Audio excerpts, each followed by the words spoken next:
کے دین پہ مٹنے کی بات کرتے ہو حسین جیسا کلیجا سردے کی چمک سونے کی مہک سب کچھ ہے. یہ ہمارے جو معزز مہمانان کرام ہیں یہ حقیقت میں یہ ان کو دیکھنے کے لیے آج ہم لوگ بآسانی یہاں پر بیٹھے ہوئے ہیں, حضرت کو سن رہے ہیں. حقیقت میں لوگ دور دور سے لوگ سفر کرتے ہیں حضرت کے جو الفاظ ہیں ان کے خطاب کو سننے کے لیے.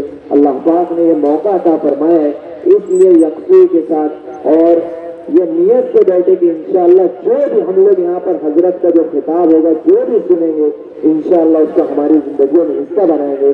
اللہ پاک سے دعا ہے کہ اللہ پاک ہم تمام لوگوں کو حضرت کی باتوں پر عمل کرنے کی توفیق عطا فرمائے.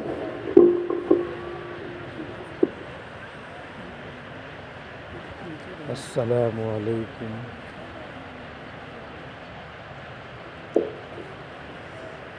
السلام علیکم ورحمۃ اللہ وبرکاتہ. الحمد للہ نحمده ونستعینه ونستغفره ونؤمن به ونتوکل علیہ ونعوذ بالله من شرور أنفسنا ومن سيئات أعمالنا. من يهده الله فلا مضل له ومن يضلله فلا هادي له. ونشهد أن لا إله إلا الله ونشهد أن سيدنا ومولانا محمدا عبده ورسوله. أما بعد فأعوذ بالله من الشيطان الرجيم. بسم الله الرحمن الرحيم. إنه لقرآن كريم في كتاب مكنون لا يمسه إلا المطهرون تنزيل من رب العالمين. صدق الله العظيم.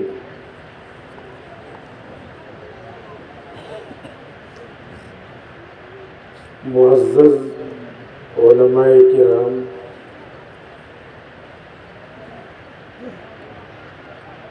سامعین اعظام,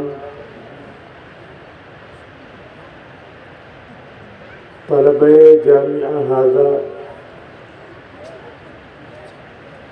اور چھوٹے چھوٹے معصوم بچوں,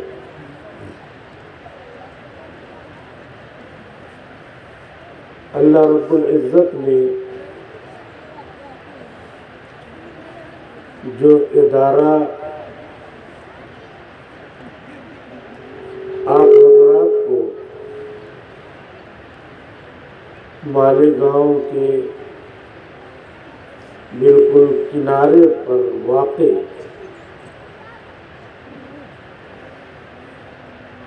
جامعہ ابو عبداللہ ابن زبیر کے نام سے دیا ہے, اس کے بانی و محتمل جناب مفتی شعیب احمد صاحب قاسمی کی زبانی اس ادارے کی کارکردگی آپ حضرات سن رہے تھے کہ جب پورا ملک بند تھا, تالا بندی کا شکار تھا, آمد و رفت بڑی مشکل سے ہو رہی تھی, اس زمانے میں آپ کا یہ ادارہ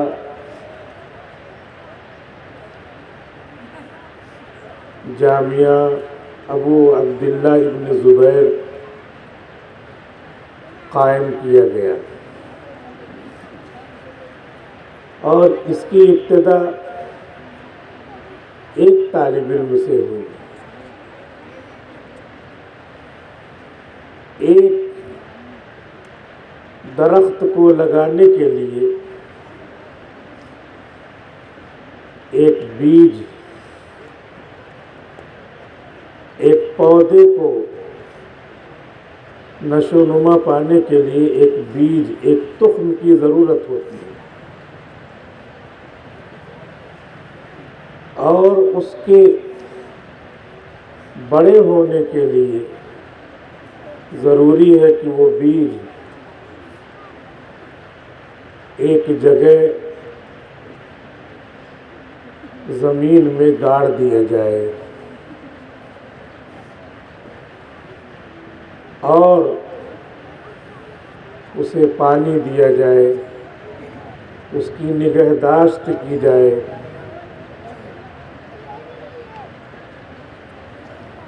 اسے ایک ہی جگہ اس طرح زمین میں ڈال دیا جائے کہ بار بار اس کی جگہ بدلی نہ جائے، تب وہ تخم تناور درخت، بڑا عظیم الشان درخت بن کر لوگوں کو پھل دیتا ہے. تو یہ ادارہ قائم کیا گیا ہے، اس کا بیج ڈالا گیا ہے. جیسے ابھی تک آپ لوگوں نے اس کی نگرانی کی ہے، مالی تعاون پیش کیا ہے، تعلیم کے درخت کو تناور مضبوط اور قوی بنانے کے لیے آپ کی توجہات رہی ہے، ایسے آگے بھی مستقل طور پر اس کی طرف توجہ رہنی چاہیے. تو یہ درخت بارآور ہوگا اور اس میں پھل پھول آئیں گے اور سارے لوگ اس سے فائدہ اٹھائیں گے.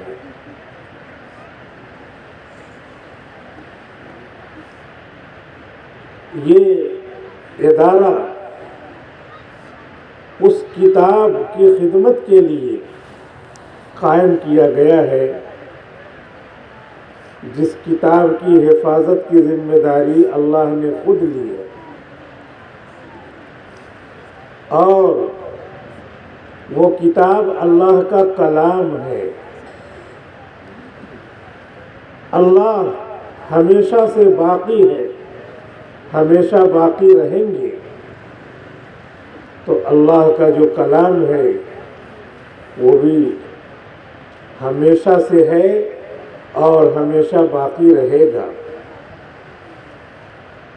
پھر اس کلام سے وابستہ رہنے والے بھی اسی طرح کی ہمیشہ کی عزت پائیں گے. اِنَّهُ لَكِتَابٌ عَزِیزٌ، بے شک یہ کتاب عزت والی ہے. عزت کس کو کہتے ہیں؟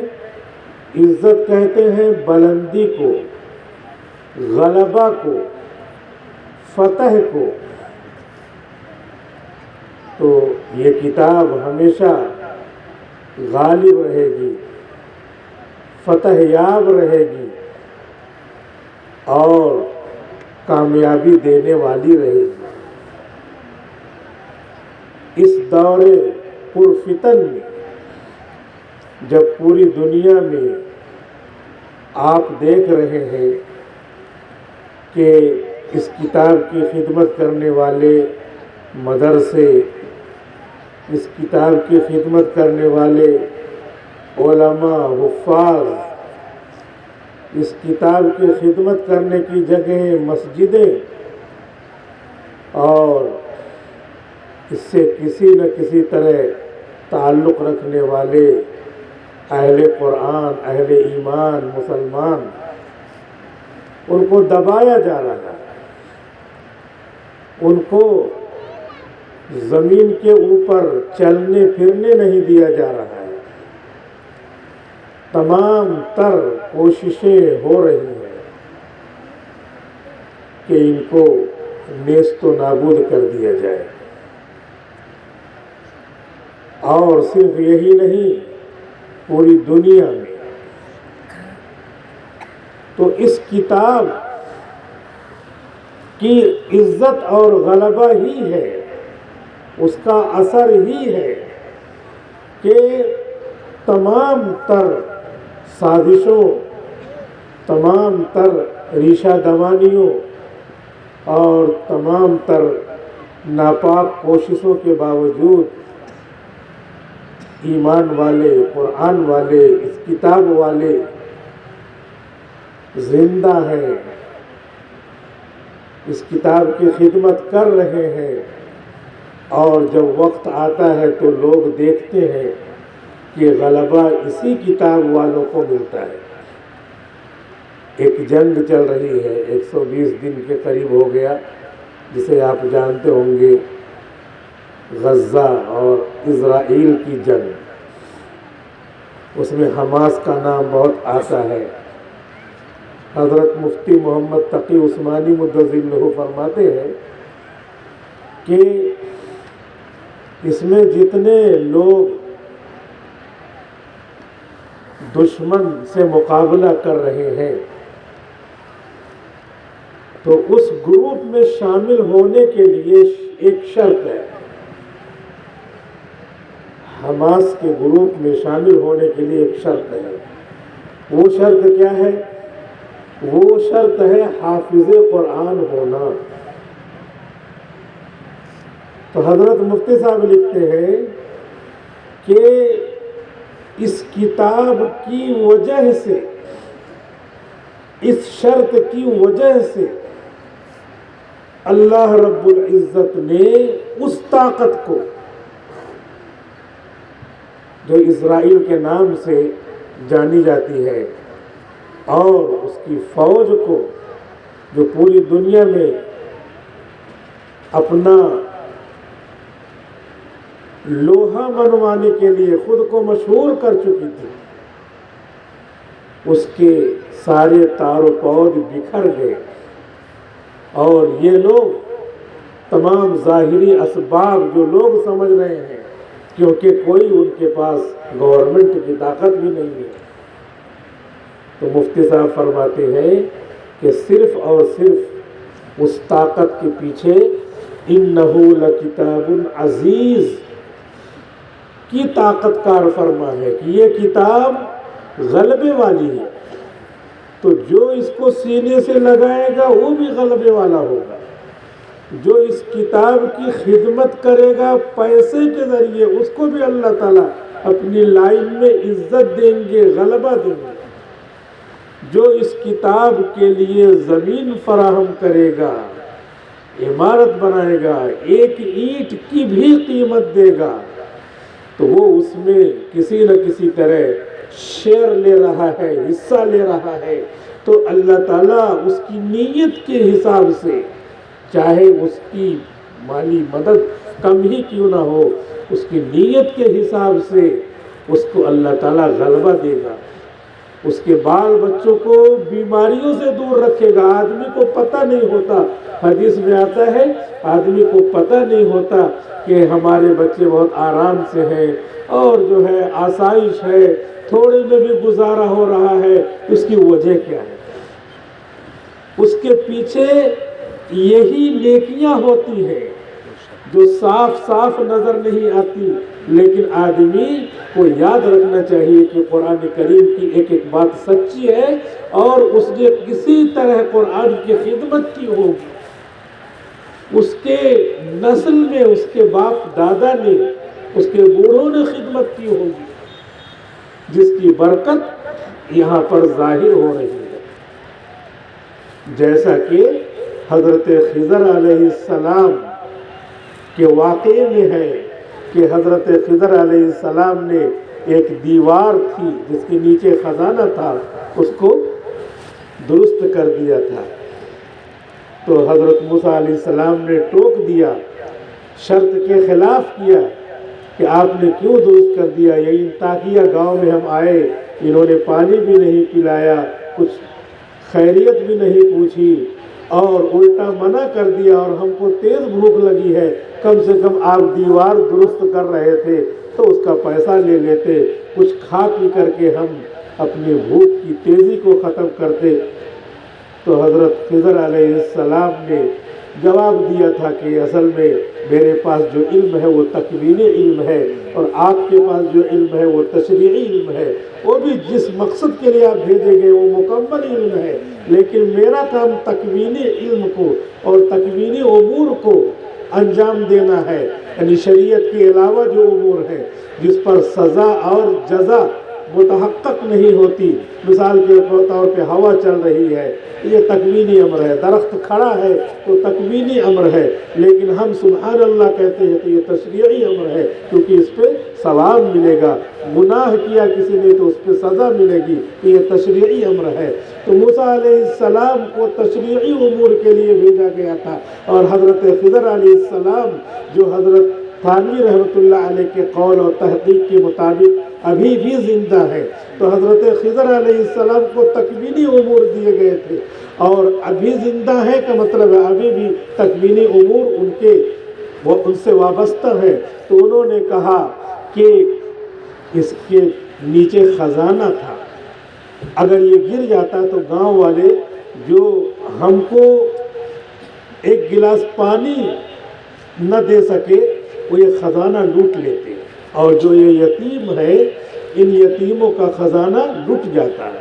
جب یہ بڑے ہوں گے تو ہم نے دیوار درست کر دی تاکہ خزانہ اندر رہے، جب یہ بڑے ہوں گے گھر وغیرہ بنانا ہوگا، کسی طرح کی کوئی بات ہوگی، اپنا کھودیں گے دیوار تو وہاں پہ خزانہ ان کو مل جائے گا۔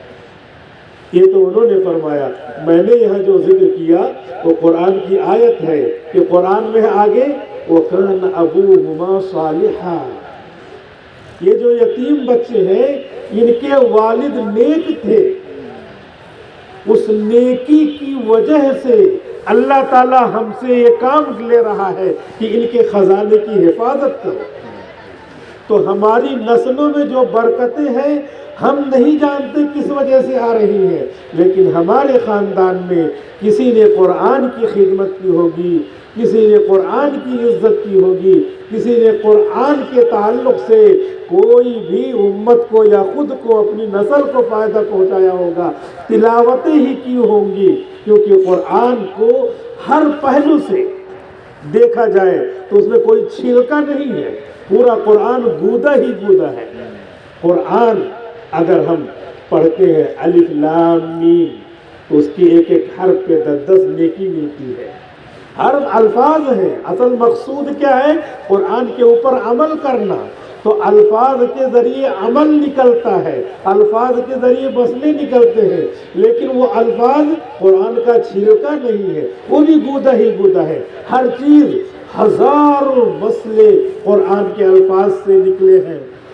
اس لیے قرآن بغیر سمجھے بھی اگر امت مسلمہ پڑھتی ہے تو اس سے اس کو غلبہ ملے گا، ثواب ملے گا، عزت ملے گی۔ اللہ کے رسول نے فرمایا کہ قل اعوذ برب الناس اور قل اعوذ برب الفلق، یہ 2 صورتیں ایسی ہیں انسان کے لیے، مسلمان کے لیے، جیسے اس کے بدن میں خون گردش کرتا ہے، خون نکال دیا جائے تو آدمی زندہ نہیں رہے گا، ایسے ہی روحانی زندگی کے لیے قرآن کریم کی یہ دونوں صورتیں ہیں۔ قل هو اللہ احد کو 3 مرتبہ پڑھ لیا جائے تو اللہ تعالیٰ پورے قرآن کریم پڑھنے سے جتنا ثواب بنتا ہے، اللہ تعالیٰ اس کو 3 مرتبہ پڑھنے سے پورے قرآن کے برابر ثواب دیتے ہیں۔ تو یہ سب مسلمانوں کو یاد ہے، اس کو پڑھنے سے غلبہ ملے گا۔ غلبہ کیسے ملے گا؟ اللہ تعالیٰ بتاتے نہیں ہیں۔ غلبہ کیسے ملا؟ موسیٰ علیہ السلام کو قتل کرنے، ختم کرنے کے لیے فرعون نے تمام بچوں کو قتل کرنے کا نظام بنایا تھا، اعلان کر دیا تھا، اور اللہ تعالیٰ نے اسی فرعون کے گھر موسیٰ علیہ السلام کو پہنچا دیا۔ پہنچانے کے بعد مار ڈالنے کی، ختم کرنے کی تمام شکلیں آئیں، نہیں مار پایا۔ پہلے ہی دیکھ کر کے کہہ رہا ہے یہ تو بنی اسرائیل کا بچہ لگتا ہے۔ بیوی کہہ رہی ہے میں تو اس کو پالوں گی، اس کا بچہ نہیں ہوگا، دماغ پھیر دیا وہیں سے۔ اور اس کے بعد پالتے پالتے بڑا کرتے کرتے فرعون گود میں اس کو کھلا رہا ہے، اور موسیٰ علیہ السلام بچے کو، موسیٰ علیہ السلام کے جو بچے ہیں اس کی داڑھی پکڑ کر کے گھما دیا۔ اب تو اس کو غصہ آیا، نوچ لیا گویا کی داڑھی۔ اس کو غصہ آیا کہ ہو نہ ہو یہ بنی اسرائیل ہی کا بچہ ہے، لہذا اس کو مار ڈالو، العیاذ باللہ ختم کر دو۔ اب ختم کرنے کا مسئلہ کوئی نہیں بول رہا۔ فرعون وقت کا خدا، انا ربکم الاعلی کہنے والا، وہ بول رہا ہے۔ جو اس کے وزراء تھے، منسٹر تھے، سب سکتے میں آ گئے، پورا جو ہے ایوان سکتے میں آ گیا۔ پھر جو ہے حضرت آسیہ نے جو سب سے قریبی وزیر تھا اس سے کہا کہ کوئی شکل نکالو، تو وزیر نے، منسٹر نے آ کر کے فرعون سے کہا کہ ٹھیک ہے اس بچے کو آپ مار ڈالیے، لیکن ایک آدھ بار تھوڑا سا موقع دیجئے، اس کو پہلے آزما لیتے ہیں، اگر آزمائش میں ہم کو پتہ چل جاتا ہے کہ بنی اسرائیل ہی کا لڑکا ہے تو مار دیں گے۔ کہا ٹھیک ہے، کیا شکل ہوگی؟ کہا شکل یہ ہوگی کہ ایک طرف انگارہ لایا جائے، آگ کا جو ہے انگارہ جس سے شعلے نکلتے ہیں، شعلہ نہیں ہو انگارہ، اور ایک طرف اسی طرح پتھر لایا جائے، لال جس کا نام ہے، انگارے کی طرح۔ تو ایک طرف لال پتھر رکھا جائے اور دوسری طرف وہ انگارہ، اور اس کے بعد بچے کو دور سے چھوڑا جائے۔ وہ کس کو پکڑتا ہے یہ دیکھنا ہے، دونوں لال لال سرخ۔ چنانچہ کہا ٹھیک ہے، اور یہ بات ہوئی کہ اگر وہ انگارہ پکڑ لیتا ہے تو سمجھیے کہ بچہ ہے، اور اگر وہ لال پتھر پکڑ لیتا ہے تو سمجھیے کہ بنی اسرائیل کا یہ لڑکا ہے اور عام لڑکا نہیں ہے، اس کو قتل کر دیا۔ چنانچہ پلان بن گیا اور پورا ایوان، اس کے سارے منسٹر اور عوام بھی جو اندر آ سکتے تھے سب آ گئے، اور وہ لال پتھر اور ایک انگارہ رکھا گیا، اور تمام لوگ دیکھ رہے ہیں، بچے کو دور سے چھوڑا گیا۔ وہ بچہ پاؤ نہیں چل رہا تھا، ابھی جو ہے گھسٹ کے چل رہا ہے، گھسٹتے ہوئے آتے آتے آتے وہ لال پتھر ہی کی طرف بڑھ رہا ہے۔ اس کو نبوت ملنے والی ہے نا، موسیٰ علیہ السلام ہے، 40 سال میں نبوت ملنے والی، ابھی بچہ ہے۔ تو اللہ پہلے ہی سے فطرت کو، کل مولود یولد علی الفطرہ، یہ تو نبی ہے تو اصلی فطرت اسلام اس زمانے کی جو توحید ہے اس پہ ہے آپ، وہ بڑھ کر کے ادھر ہی آ رہے ہیں۔ اللہ تعالیٰ نے حضرت جبریل سے کہا ارے دیکھو جلدی سے جاؤ، بچہ تو ادھر بڑھ رہا، اس کو گھما دو۔ فرشتے کو تو کوئی نہیں دیکھ رہا، فرشتے نے گھما دیا۔ اب اچانک جاتے جاتے موسیٰ علیہ السلام جو بچے تھے ادھر گھوم گئے اور آ کر کے انگارے کی طرف آئے اور ہاتھ میں لے کر کے منہ میں لے گئے، ہاتھ بھی جل گیا، منہ بھی جل گیا۔ تو اب فرعون نے فیصلہ کیا کہ ہاں ٹھیک ہے، یہ عام بچہ ہے، بنی اسرائیل کا بچہ نہیں ہے، اس کو جانے دو، چھوڑ دو۔ میں نے یہ اس لیے سنایا کہ ایسے آخری مرحلہ جب آتا ہے جب کتاب الہی، کلام الہی، نبوت اور میسج آف اللہ، اللہ کا جو پیغام ہے یا جو فطرت اندر توحید کی رکھی ہے، وہ بالکل آخر میں ایک دم کریٹیکل پوائنٹ کے اوپر اللہ تعالیٰ جو ہے بچاتے ہیں، اور مسلمان محفوظ رہتا ہے، ایمان والا محفوظ رہتا ہے، اللہ تعالیٰ دکھاتے ہیں۔ حضور صلی اللہ علیہ وسلم اپنے گھر سے نکل کر کے مکہ سے مدینہ جا رہے ہیں ہجرت کرنے، اور 13 لوگوں نے حضور کا گھر گھیر لیا ہے، اور گھیر کر کے جاگ رہے ہیں، ہاتھ میں ننگی تلوار ہے کہ جانے نہیں دیں گے۔ اب بالکل ایک دم آخری مرحلہ ہے کہ اب تب میں جان لے لے، ختم کر دے، لیکن حضور صلی اللہ علیہ وسلم سورہ یاسین پڑھتے ہوئے نکل جا رہے ہیں، اور ان کی آنکھیں کھلی ہیں لیکن نظر نہیں آ رہا ہے۔ معلوم یہ ہوا کہ ایسے آخری مرحلہ بھی آئے گا ہمارے اوپر، آپ کے اوپر، تب بھی اس وقت اللہ تعالیٰ ہم کو غلبہ دیں گے، بچائیں گے۔ اگر نہیں بچاتے ہیں ظاہری طور پہ تو شہادت کا درجہ ہے، جس کی تمنا حضرت عمر رضی اللہ تعالیٰ عنہ کرتے تھے، خلیفۃ المسلمین تھے، اور اللہ نے وہ تمنا پوری کی۔ حضرت علی کرتے تھے، حضرت علی کو کی تمنا پوری کی۔ حضرت عثمان غنی کرتے تھے، ان کو تو اللہ نے پہلے، اللہ کے رسول نے پہلے ہی ان کو خوشخبری سنا دی تھی، وہ ملے گی شہادت۔ اور اگر شہادت نہ بھی ملی تو قرآن کریم پڑھنے والے بچے کو شہید کے درجے میں مانا جاتا ہے۔ اکل گوا یہاں سے بہت قریب ہے، یعنی قریب کیا، شہرت ہے، اور ہر آدمی کے دماغ میں ہے تو قریب ہی ہے۔ اکل گوا اشاعت العلوم کو سبھی لوگ جانتے ہیں، بے شمار بچے وہاں سے پڑھ کے آئے، پڑھ بھی رہے ہیں، اور اپنے اپنے علاقے کے مکتب میں بھی پڑھتے ہیں، بعد میں آگے کی تعلیم بھی پوری کرنے جاتے ہیں۔ تو ایک طالب علم وہاں عربی اول میں پڑھ رہا تھا، حافظ قرآن تھا، اس کو کسی وجہ سے بارش وارش کے موسم میں سانپ نے ڈس لیا، اور اس کو ڈاکٹر کے پاس لے جاتے علاج تک پہنچاتے اس کی روح پرواز کر گئی، انتقال ہو گیا۔ اور اتفاق یہ ہے کہ وہ مہاراشٹر ہی کا بچہ تھا، اورنگ آباد کا تھا۔ اس کے گھر والوں نے کہا کہ ہم کو لاش واپس کی جائے، حالانکہ وہی دفن کر دیتے، اور یہی مسئلہ بھی ہے کہ جہاں پہ انتقال ہو وہیں پہ دفن کرنا چاہیے، لیکن ان کے گھر والوں نے کہا تو مدرسے والوں کی جو ذمہ داری ہوتی ہے اس کو حوالے کیا۔ بہرحال اورنگ آباد لے گئے، حافظ قرآن بچہ ہے، اس کو لے گئے، وہاں پہ اس کی ساری اسلامی رسومات ادا کی گئی، تجہیز و تکفین، نماز جنازہ وغیرہ سب اس کو دفن کر دیا۔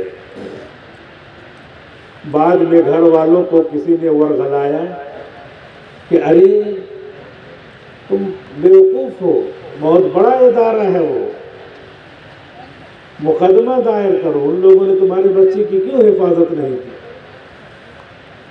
3 مہینہ ہو گیا تھا، وہ بھی آ گیا لوگوں کے بہکاوے میں کہ ہاں مل جائیں گے 20-25 لاکھ روپے، اچھا ہے،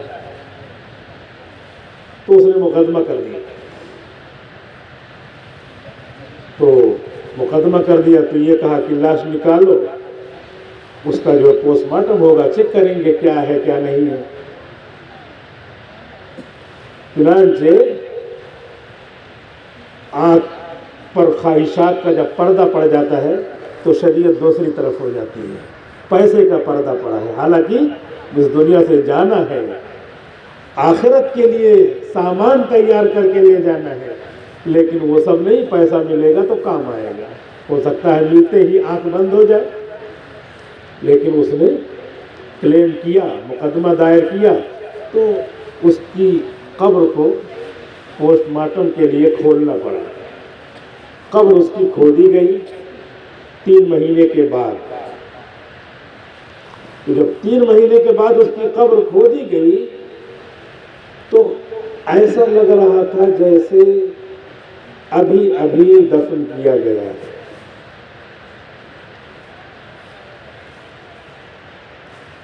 تو اس وقت قرآن کریم کی فضیلت لوگوں نے اپنی نظروں سے دیکھی. یہ بچہ حافظ قرآن تھا، 3 مہینہ گزرنے کے باوجود بھی اس کا کفن بھی میلا نہیں ہوا.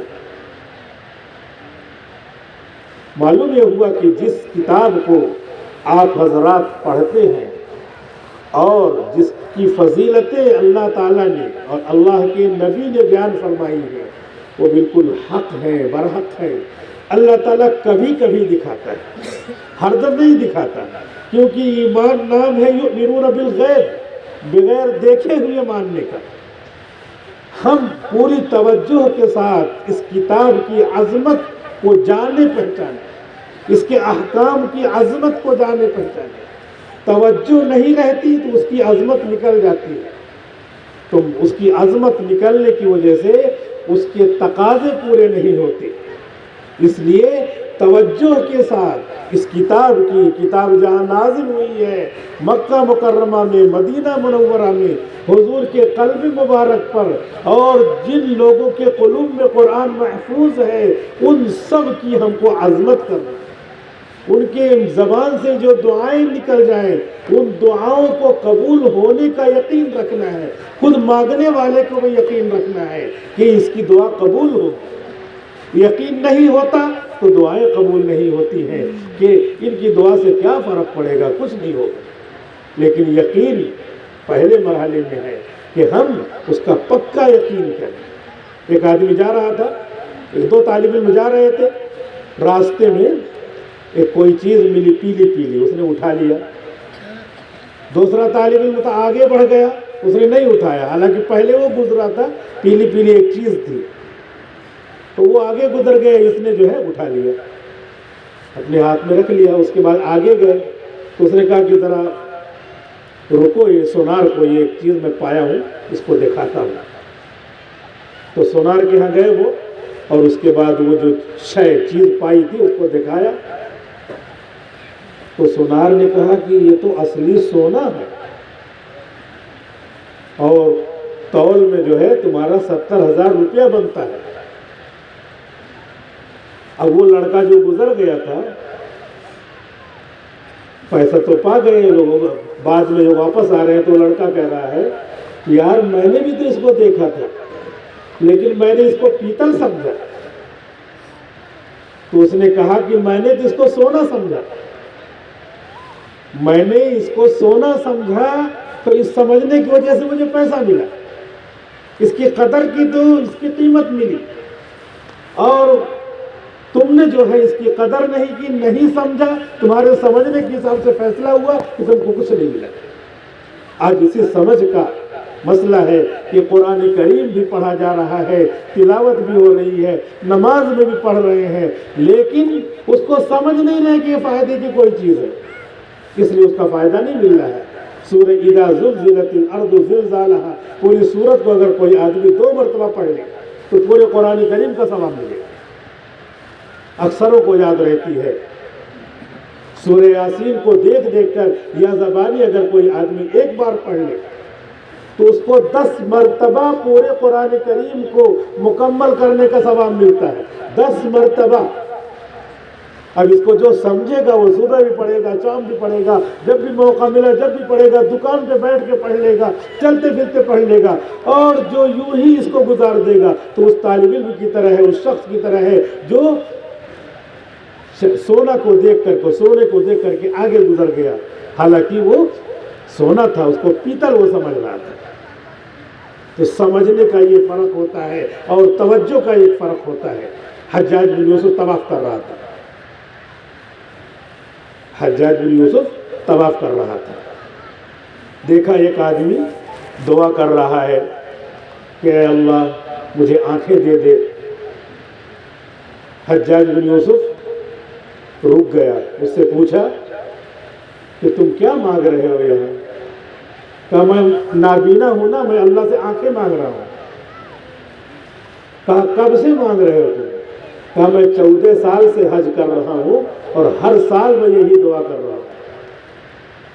کہا آنکھیں ملی تم کو؟ کہا کہاں ملی؟ دیکھ رہے ہو میں نابینا ہوں. حجاج بن یوسف نے کہا کہ میرا طواف کا 7 چکر جو ہوتا ہے اس میں سے 6 ہو گیا ہے. اب میں تمہارے پاس سے ادھر سے جا رہا ہوں، واپس آؤں گا تو 7 چکر ہو جائے گا. اس اتنے چکر کے درمیان میں تمہیں آنکھیں مل جانی چاہیے، نہیں تو تمہارا سر قلم کر دوں گا. حجاج بن یوسف ظالم مشہور ہی تھا. اب اس کے بعد وہ گیا، اب اس کی تو حالت خراب. تھوڑی دیر میں ایک چکر پورا ہو گیا، چکر پورا ہوا، واپس آیا، اس سے پوچھ رہا ہے کیا ہوا، آنکھیں ملی؟ تو کہہ رہا ہے ہاں مل گئی. کتنی دیر میں اس کی وہ بینا ہو گیا نابینا سے. کیوں؟ اس لیے کہ اس چکر کے درمیان میں اس نے دعا پر، اللہ کی عظمت پر توجہ کی، توجہ سے دعا مانگی. جتنا بھی منٹ 2-3 منٹ ہوا ہو توجہ سے دعا مانگی. آنکھیں جو ناممکن میں سے شمار کیا جاتا ہے، ایسے کہاں دعا سے ایسا کچھ ہوتا ہے، آنکھیں مل گئی. اور حجاج بن یوسف نے کیا کہا، جس کو آج کل کے لوگ ظالم و دنیا دار کہتے ہیں، لیکن اس زمانے میں بھی اس کو کتنا پکا یقین ہے، کتنی عظمت ہے اس کے دل میں قرآن کی، خانہ کعبہ کی، اللہ کے حکم کی. تو وہ کیا کہہ رہا ہے، تم 14 سال سے آ رہے ہو اور یہاں آ کر کے دعا مانگ رہے ہو، تمہاری دعا قبول نہیں ہو رہی ہے. اس کا مطلب ہے تم خانہ کعبہ کی توہین کر رہے ہو. اس کے علاوہ کوئی اور جگہ ہوگی جہاں دعا قبول ہو؟ اس سے بڑی کوئی اور جگہ ہوگی؟ تو یہاں دعا قبول نہیں ہو رہی ہے کا مطلب ہے کہ تم توجہ سے دعا نہیں مانگ رہے، لہذا تمہاری ذات سراپا خانہ کعبہ کی توہین کر رہی ہے. لہذا ایسے توہین کرنے والے کو، حجاج بن یوسف کہہ رہا ہے کہ ایسے توہین کرنے والے کو خدا کی زمین پہ جینے کا حق نہیں. اس لیے میں نے کہا تھا کہ ایک چکر میں آتا ہوں اور تم کو ختم کر دیتا ہوں. تم جو ہے خدا کی روئے زمین پہ زندہ رہو گے تو یہ کہتے پھرو گے کہ میری دعا قبول نہیں ہوگی. تو اس لیے میں نے کہا تھا کہ جب اس نے توجہ سے دعا مانگی تو اللہ نے اسے آنکھیں دے دی. معلوم یہ ہوا کہ یہ کتاب الہی عزت دیتی ہے، یہ کتاب الہی عظمت دیتی ہے، اور اس پر جتنا یقین ہو، ایمان ہو، اس کے حکموں پر جتنی توجہ ہو، اتنی ہی اللہ تعالیٰ ہمیں ہر طرح سے ہماری مدد کرتے ہیں. شرور فتن دور کر کے، بیماریاں دور کر کے، کم پیسے میں زیادہ کام کروا کر کے، بچوں کو بیماریاں ہیں کم پیسے میں علاج کروا کے، ہم کو پتہ نہیں چلتا، لیکن اللہ تعالیٰ اس کی برکتیں کسی نہ کسی شکل میں ظاہر کرتے ہیں.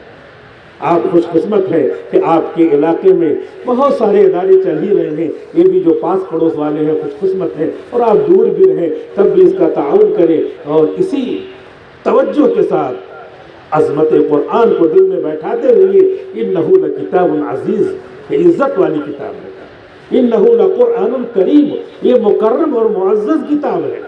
تو جو اس کتاب کو سینے سے لگائے گا وہ بھی مکرم ہوگا، معزز ہوگا. پوری کتاب میں 6236 آیتیں ہیں، ان میں سے کوئی ایک جز بھی اگر وہ اپنے سینے سے لگائے گا تو بھی وہ معزز ہوگا اسی کے مقدر. انہ لقرآن کریم فی کتاب مکنون، محفوظ، لوح محفوظ میں یہ تھا، وہاں سے اتارا گیا 23 سال میں. لا یمسہ الا المطہرون، اس کو وہاں بھی پاک فرشتے ہی چھو پاتے ہیں اور کوئی نہیں چھو پاتا، لہذا یہاں بھی پاک صاف ہو کر کے ہی چھونا ہے. موبائل میں قرآن کریم ہے تو اسے اوپر سے ٹچ کرتے ہیں، تو علماء نے لکھا ہے کہ وہ چونکہ ٹچ نہیں ہوتا، مفتی تقی صاحب عثمانی مدتی لوگ فرماتے ہیں کہ وہ عکس ہے، اس لیے اوپر سے اگر ہاتھ پڑ جائے تو بے وضو ہم اس کو چھو سکتے ہیں. مسئلہ یہ ہے، لیکن یہ ہے کہ پھر بھی نہ موبائل میں قرآن پڑھنے کی عادت بنانا چاہیے اور نہ بلا وضو اس کو چھونے کی عادت بنانا چاہیے. غیرت کا تقاضا یہ ہے کہ قرآن کریم ہی کو لے کر کے پچھم طرف قبلے کی طرف رخ کر کے ادب کے ساتھ انہیں اور رات میں پڑھنا چاہیے. جیسے جماعت کے ساتھ اگر گھر میں نماز پڑھ لی جائے تو جماعت کا 27 گنا ثواب ملے گا، لیکن مسجد کا ثواب نہیں ملے گا. ایسے ہی قرآن کریم کو موبائل میں پڑھا تو ہر حرف پہ 10 نیکی ملے گی، لیکن جو اس کی عظمت ہے، جو اس کے وہ ہیں کہ قرآن کریم میں پڑھا جائے، اس کے تقاضے ہیں، وہ نہیں ملیں گے. تو دونوں میں فرق ہے، جائز بھی ہے اور اس کے علاوہ غیرت کا تقاضا یہ ہے کہ اسی ورق میں، کاغذ میں ہم کو جو ہے ہم اسے پڑھیں، کیونکہ وہ کاغذ کیا ہے؟ کاغذ تو سادہ ہے، کہیں بھی ادھر ادھر کاغذ پڑا رہتا ہے، لیکن اس کاغذ کی نسبت قرآن سے ہو گئی تو اس کاغذ کو بھی بلا وضو نہیں چھو سکتی۔ پورے کاغذ کے اوپر کچھ نہیں لکھا ہے، صرف لکھا ہے الف لام میم۔ تو فقہ کا قاعدہ یہ ہے، مسئلہ یہ ہے کہ ہاتھ اس پہ نہیں رکھ سکتے بلا وضو، اس پہ ہاتھ نہیں رکھ سکتے بلا وضو، وہ بالکل اسی سے ٹچ ہو رہا ہے۔ یہ اس کی عظمت ہے، لا یمسہ الا المطہرون۔ ایسا کیوں ہے؟ تنزیل من رب العالمین، پوری دنیا کو بنانے والا، کمپیوٹر بنانے والا یہی جو ہے کمپیوٹر بنانے والے ہیں، اور دنیا کوئی بہت بڑی بلڈنگ ہے اس کا بنانے والا آ گیا، انہوں نے یہ بنایا ہے، کوئی بڑا کالج ہے بنانے والا، کوئی دنیا کی ایجاد ہے وہ بنانے، جہاز بنانے والا، یہ جزوی چیزیں بنانے والا آ جائے پوری بھیڑ لگ جاتی ہے۔ پوری دنیا کو بنانے والا، پیدا کرنے والا، اس نے یہ نازل کیا ہے قرآن، تو کتنی عظمت والا وہ ہے، لہذا اس کی طرف سے آیا ہوا ہے کہ یہ قرآن بہت ہی عظمت والا ہے، وہ جو سینے سے لگائے گا وہ باعظمت بنے گا۔ لہذا ادارہ، آپ اور اس سے ٹچ ہونے والے، اس سے متعلق رہنے والے سارے لوگ عزت والے ہیں، اور انہیں عزت ملے گی اس دنیا میں۔ وَلِلَّهِ الْعِزَّةُ وَلِرَسُولِهِ وَلِلْمُؤْمِنِينَ، اللہ ہی کے لیے غلبہ ہے اور رسول کے لیے غلبہ ہے، اور جو لوگ ایمان والے ہیں، جو قرآن پر ایمان رکھتے ہیں، قرآن سے نکلنے والے مسائل اور احکام پر ایمان رکھتے ہیں اور اس کے مطابق عمل کرتے ہیں، ان کے لیے غلبہ ہے۔ لہذا پتہ چلا کہ یہ ادارہ اور جیسے جتنے ادارے ہیں جس میں قرآن کی خدمت ہو رہی ہے، وہ جو ہے ان کو غلبہ ملے گا، عزت ملے گی، اور جو لوگ بھی محبت کی نظر سے بھی دیکھنے والے ہیں ان کو غلبہ اور عزت ملے گی، اور جو کسی بھی طرح معمولی انداز میں بھی قرآن کریم سے، مدرسے سے، مکتب سے وابستگی ظاہر کریں گے انہیں بھی عزت ملے گی۔ یہ جو حالات چل رہے ہیں، ان حالات میں اور زیادہ اپنے آپ کو قرآن کریم سے قریب کرنا ہے، کیونکہ اللہ تعالیٰ دیکھتا ہے، انہ علیم بذات الصدور، ہم کہیں کونے میں ہو، تاریکی میں ہو، تب بھی اللہ تعالیٰ جانتا ہے، وہی ہماری حفاظت کرے گا۔ ظاہری طور پہ اسباب بھی نہیں نظر آتے، لہذا باطنی اسباب ہر حالت میں۔ حضرت تھانوی رحمۃ اللہ علیہ لکھتے ہیں کہ جب کھانا پینا اسباب موجود ہو تب تو توکل کرنا زیادہ ضروری ہے، کیونکہ جب اسباب نہ ہو تب تو اپنے آپ اللہ پہ بھروسہ ہو جاتا ہے۔ تو اب تو ایسے حالات بن رہے ہیں کہ ہماری حفاظت شاید کوئی نہ کرے، تب تو اور بدرجہ اولا اس کی طرف رخ ہونا چاہیے، لیکن امت مسجد کی طرف نہیں آتی، امت دعاؤں کی طرف نہیں آتی، امت قرآن کی طرف نہیں آتی۔ میں خود سے بھی اور آپ سبھی لوگوں سے کہوں گا کہ عزت والے قرآن کی طرف، عظمت والے قرآن کی طرف، حفاظت دلانے والے قرآن کی طرف آپ آئیں، ہم آئیں، اور اللہ تعالیٰ ہی سے روئیں، گڑ گڑائیں، اللہم لا تسلط علینا من لا یرحمنا، اے اللہ ہم پر ایسے لوگوں کو مسلط نہ فرما جو رحم نہ کریں، جن کو ترس نہ آئے، اور جو کھلکھلا کے ہنس رہے ہوں، اور ادھر جو ہے معصوم بچہ پیٹ کا بچہ نکال کر کے اس کو جو ہے مار دیا جائے، اس کی جان لے لی جائے، اور کھلکھلا کے ہنسنے والے موجود ہیں، آج وہ ہنس رہے ہیں۔ اللہ تعالیٰ فرماتے ہیں قرآن کریم میں کہ اس دن جب قیامت کا دن آئے گا، اس دن اہل ایمان ان پر ہنسیں گے۔ آج تھوڑا صبر کر لیں، آج ایمان پہ جم جائیں، ایمان کے ساتھ دنیا میں جائیں۔ ارتداد پھیل رہا ہے، بچیاں ہماری اسکول میں جا رہی ہیں، ان کی ایمان کی حفاظت کی ہماری ذمہ داری ہے۔ مدرسوں میں بھیجیں، ایمان محفوظ رہے، اسکول میں بھیجیں، ان کی نگرانی کریں کہ ان کا ایمان محفوظ رہے، قرآن کی عظمت محفوظ رہے، اور اس دنیا سے جائیں تو کلمے کے ساتھ جائیں، لا الہ الا اللہ محمد رسول اللہ پڑھتے ہوئے جائیں۔ اخیر میں دعا ہے کہ اللہ تعالیٰ اس ادارے کو آباد رکھے، آپ کو آباد رکھے، بچوں کو آباد رکھے، محتمم جامعہ کو آباد رکھے، ہم سبھی لوگوں کو آباد رکھے، اور پورے عالم اسلام کے مسلمانوں کو اللہ آباد رکھے، اور غیر مسلمین کو جو